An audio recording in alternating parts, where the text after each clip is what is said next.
Hello friends, welcome to my channel Profit Learning.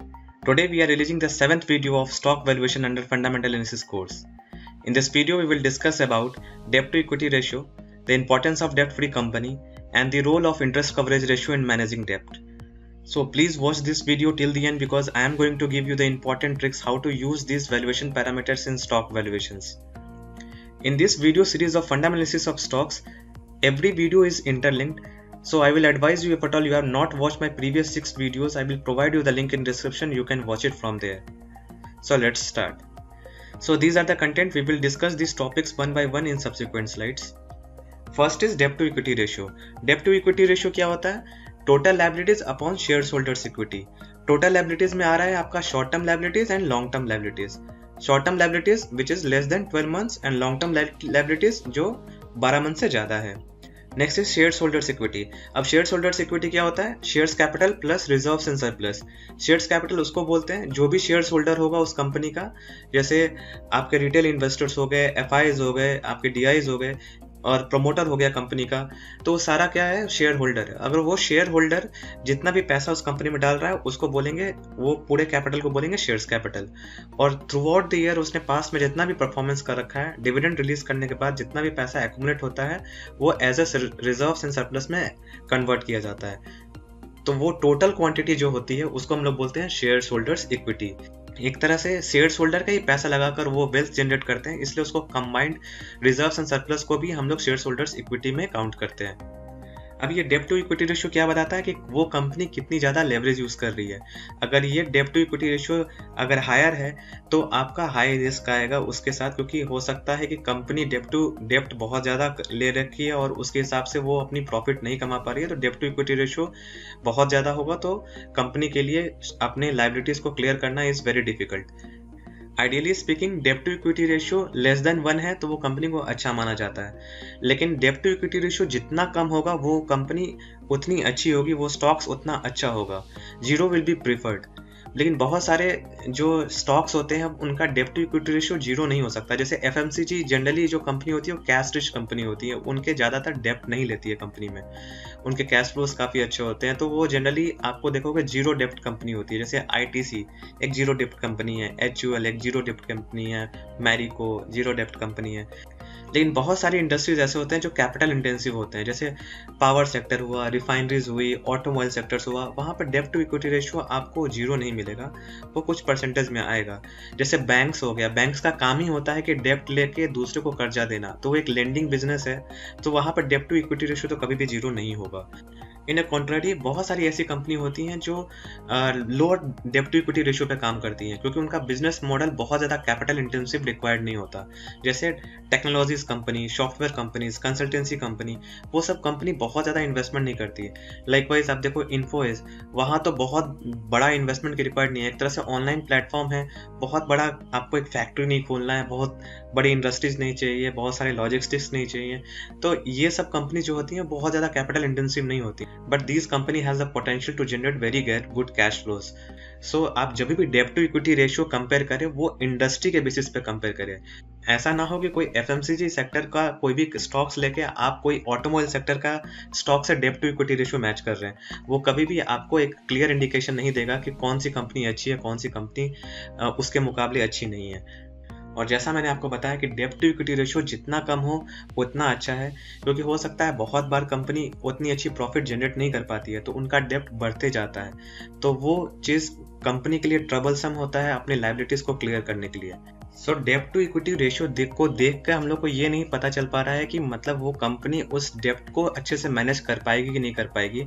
उसको हम लोग आइडेंटिफाई करने के लिए हम लोग दूसरा एक पैरामीटर लेंगे, that is interest coverage ratio. अब ये इंटरेस्ट कवरेज रेशियो क्या होता है? Interest coverage ratio is EBIT for the period upon total interest payable in the given period. EBIT is what? Earning before interest and tax, जिसको loosely लोग operating profit भी बोलते हैं, अपॉन योर टोटल इंटरेस्ट, कितना आपको interest payable करना है एक पर्टिकुलर पीरियड में, तो वो आपको दे देता है इंटरेस्ट कवरेज रेशियो. अब ये इंटरेस्ट कवरेज रेशियो क्या मेजर कर रहा है? एक तरह से it measures that your margin of safety for paying interest on its डेब्ट. यहाँ पर बहुत लोग EBIT के जगह पर EBITDA यूज करते हैं, that is earning before interest, tax, depreciation and amortisation. क्योंकि EBITDA में आपका जो डिप्रिसिएशन और अमोर्टाइजेशन एक तरह से अकाउंटिंग का पार्ट है, वो रियल ऑपरेटिंग फ्लो नहीं दिखाता है, इसलिए लोग EBITDA यूज़ करते हैं, जिससे इंटरेस्ट कवरेज रेशियो आपको थोड़ा ज़्यादा मिलता है। लेकिन आप जब भी कंपेयर करें, आइदर आप एक ही पैरामीटर लें। अगर EBIT देख रहे हैं तो आप सेम कंपनीज या उसके पीयर्स को कंपेयर करने के लिए EBIT upon total interest payable आप देखें, या अगर आप EBITDA देखना चाहते हैं तो upon your total interest payable देखें। जैसा मैंने आपको बताया कि ये रेशियो आपको ये दर्शाता है कि how many times a company has the potential to pay is interest on its डेब्ट on the basis of its available earning. So ये रेशियो जितना अच्छा होगा वो कंपनी उतनी अच्छी होगी। जब भी आप कंपेयर करें और उसके पीयर से ही करें, लेकिन वो रेशियोज कितना होना चाहिए। और बैंक्स और एनालिस्ट जो प्रीफर करते हैं वो इंटरेस्ट जो कवरेज रेशियो होना चाहिए वो ग्रेटर देन 3 होना चाहिए, और लेस देन 2 तो प्रीफर्ड भी नहीं होता। सो आइडियली अगर हम आपको सजेस्ट करें, अगर 2.5 के आसपास आपका इंटरेस्ट कवरेज रेशियो आ रहा है तो ये सिचुएशन काफ़ी अलार्मिंग है। और आपको सिर्फ एक पीरियड का नहीं देखना होता है। जैसे इंटरेस्ट कवरेज रेशियो आपको एक थ्रू आउट द ईयर आप 5 to 7 ईयर्स का या 10 ईयर्स का आप स्पैन लेके देखें कि इंटरेस्ट कवरेज रेशियो आइदर वो डिक्रीजिंग ट्रेंड में तो नहीं है। अगर वो इंक्रीजिंग ट्रेंड में है interest coverage ratio, it is very good for the company. But अगर वो डिक्रीजिंग ट्रेंड में है तो आपको थोड़ा सा केयरफुल होने की ज़रूरत है कि उसका आप पता कीजिए कि वो इंटरेस्ट कवरेज रेशियो क्यों गिर रहा है, और उसके बेसिस पे अपनी डिसीजन लें। तो आइए हम लोग डेब्ट टू इक्विटी रेशियो और इंटरेस्ट कवरेज रेशियो का कोरिलेशन हम लोग लाइव एग्जांपल से देखते हैं। यहाँ पे मैं जो वेबसाइट यूज़ कर रहा हूँ tijorifinance.com यूज़ कर रहा हूँ, क्योंकि यहाँ पर हमको काफ़ी अच्छा डेटा मिल जाता है। यहाँ पे हम लोग पहला जो एग्जांपल ले रहे हैं that is Hindustan Unilever limited. आपको जैसा पता है कि ये FMCG सेक्टर का बहुत बड़ा प्लेयर है, और इसमें हम लोग चले जाएंगे फाइनेंशियल्स में जाकर हम लोग चेक करेंगे कि इसका डेब्ट टू इक्विटी रेशियो और इसका इंटरेस्ट कवरेज रेशियो क्या है। यहाँ पे देखिए डेब्ट टू इक्विटी रेशियो, जैसा मैंने बताया था कि FMCG सेक्टर का कैश फ्लोज काफ़ी स्ट्रांग होता है, तो आइडियली इनकी जो डेब्ट टू इक्विटी रेशियो होती है ऑलमोस्ट जीरो होती है, काफ़ी डेब्ट फ्री कंपनी होती है। और इंटरेस्ट कवरेज रेशियो यहाँ पर आप चेक कीजिए, इंटरेस्ट कवरेज रेशियो जो मोर देन 3 रहता है तो काफ़ी अच्छा होता है। यहाँ पर आप देखिए 78 में आपका 78 है, 262 है, तो ये काफ़ी अच्छी कंपनी है क्योंकि यहाँ पर डेब्ट तो है ही नहीं, तो interest coverage ratio will be immense. दूसरी जो कंपनी हम लोग कंसिडर कर रहे हैं ITC भी HUL की तरह एक डेब्ट फ्री कंपनी है। यहाँ भी आप देखेंगे कि जो डेब्ट टू इक्विटी रेशियो है वो आपका ऑलमोस्ट जीरो है। यहाँ पे देखिए टोटली जीरो है कंपनी। और इंटरेस्ट कवरेज रेशियो यहाँ देखिए आपका इंटरेस्ट कवरेज रेशियो काफ़ी अच्छा है। अब ये तीसरा एग्जांपल लेते हैं मैरिको लिमिटेड। आपको ये भी देखना है कि डेब्ट टू इक्विटी रेशियो आइदर वो बढ़ तो नहीं रहा है, जो इसका आप ट्रेंड देख रहे हो वो डिक्रीजिंग ट्रेंड पे है और काफ़ी कम होते जा रहा है। सो ये एक अच्छी साइन है एक कंपनी के लिए, डेब्ट टू इक्विटी रेशियो इसका कम है। और इसका इंटरेस्ट कवरेज रेशियो भी आप देखेंगे, इंटरेस्ट कवरेज रेशियो काफ़ी अच्छा है, वो मोर देन 3 तो है ही, 28-32 पे आ रहा है, तो काफ़ी अच्छा है। अब इसके बाद एक चौथा एग्जांपल लेते हैं इन्फोएस कंपनी। जैसे इन्फोएस कंपनी आपको पता है कि एक तरह से ऑनलाइन प्लेटफॉर्म है, जैसे जोमेटो हुआ, आपका naukri.com हुआ, ये इन्हीं के ब्रांड्स हैं। सो इन्फोएस एक तरह से बहुत बड़ा इन्वेस्टमेंट लगता नहीं है, तो आइडियली ये डेब्ट फ्री कंपनी होती है। आप यहाँ पर इसके फाइनेंशियल्स चेक कर सकते हैं, यह ऑलमोस्ट डेब्ट फ्री कंपनी होगी। यहाँ देखिए ऑलमोस्ट जीरो है डेब्ट है, और इंटरेस्ट कवरेज रेशियो भी इसका काफ़ी अच्छा है। तो ऐसी कंपनीज का जो कैश फ्लोज का पोटेंशियल होता है वो काफ़ी अच्छा होता है। अभी तक जो मैंने आपको एग्जांपल दिया उसके स्ट्रॉन्ग कैश फ्लोज और कैश रिस्क कंपनीज का दिया। अभी लेते हैं जिसका डेब्ट आपका रहता है, डेट लेके काम करती है। डेब्ट टू इक्विटी रेशियो देखिए आपका मार्च 2011 में 1.2 था, वो स्लोली करके आपका इंक्रीज हो रहा है और वो एक अपवर्ड ट्रेंड में है। मीन्स ये अपने डेब्ट टू इक्विटी रेशियो काफ़ी बढ़ते जा रहा है। उसके साथ साथ आप देखिए इसका जो इंटरेस्ट कवरेज रेशियो है वो भी आपका घट रहा है। So this is very alarming. So आप ये स्टॉक्स को थोड़ा एनालाइज कीजिए कि इनका डेब्ट आपका क्यों बढ़ रहा है और इनका इंटरेस्ट कवरेज रेशियो भी घटते जा रहा है, तो एक अलार्मिंग सिचुएशन है इसके लिए। अब एक और इसी सेक्टर का एग्जांपल लेते हैं, that is Tata Motors limited का। टाटा मोटर्स लिमिटेड आपको जैसे पता है कि JLR और लैंड रोवर को एक्वायर करने के बाद इनके जो बैलेंस शीट्स में डेट काफ़ी आ गया था। इनका डेट टू इक्विटी रेशियो कितना है? Debt to equity ratio is almost 1.72, 1.4 के 1.76, 1.91 रहता है।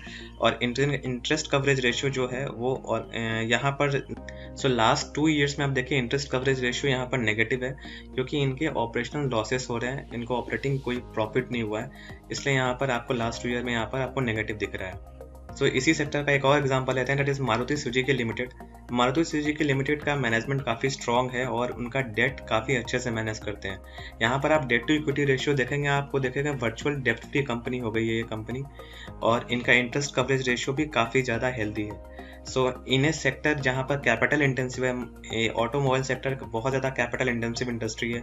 यहाँ पर आपको बहुत सारे एक्सपेंडिचर करने पड़ते हैं अपने नए मॉडल्स, नए डिज़ाइंस के लिए, फैक्ट्री के एस्टेब्लिशमेंट के लिए। उसके बाद भी कंपनी डेट फ्री कंपनी है।